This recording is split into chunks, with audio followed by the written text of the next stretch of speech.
I got started in photography basically to try and enable my surfing. I really was more interested in surfing than photography, but at the time it was the only thing I had at my disposal to get me around the world to all the places that I hoped to surf.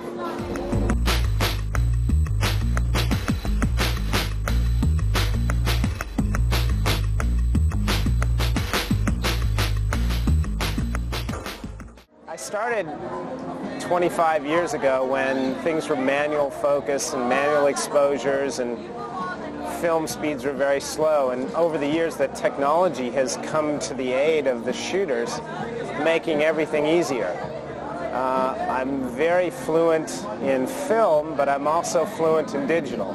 I've made sure that I've stayed in front of the curve in digital imaging and used all the techniques that I've learned in film to make that process work better.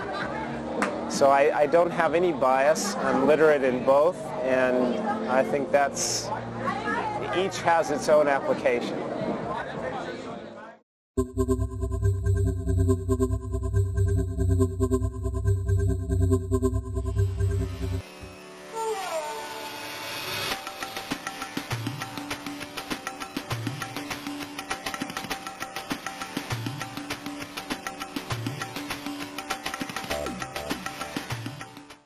I really enjoy shooting places where there's a lot of happiness. For me, that's the best. And it can be when the surf is incredible.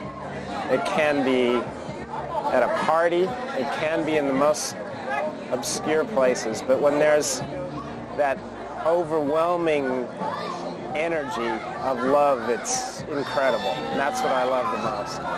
Is there any place that you haven't shot that you would like to shoot? Well, you know, I've dedicated my life to photography and traveling, and I've been to many, many places, but, you know, I've only scratched the surface.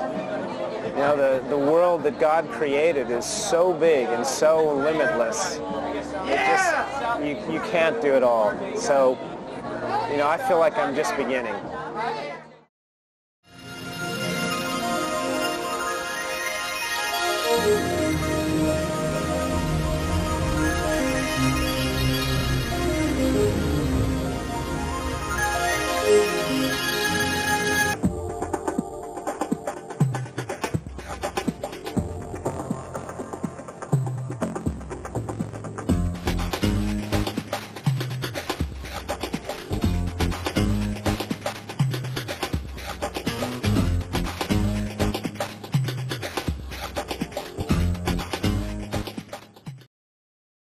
Your job can be pretty life-threatening at times. What do you do to get through some of these situations? Well, by the grace of God, I've been given a funny reflex to tension. I tend to go very calm and calculating and get through it and then panic later.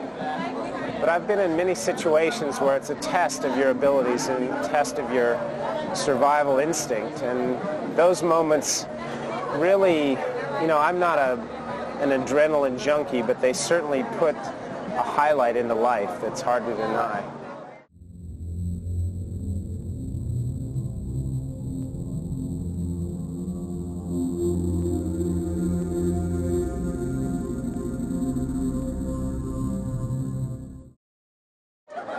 Do you have any specific photographic influences, like Ansel Adams or anybody like that? Did you study anybody in particular in your past? Well, you know, I've studied almost everybody. I've spent so much time studying photographers, but, you know, there's a certain point where you have to just turn that off and try and do your own thing. And I have a couple of very good friends that are photographers, and I think that they're probably a bigger influence than, say, the masters or the famous people, because, again, it all boils down to truth. You're trying to put truth into your images so they mean something.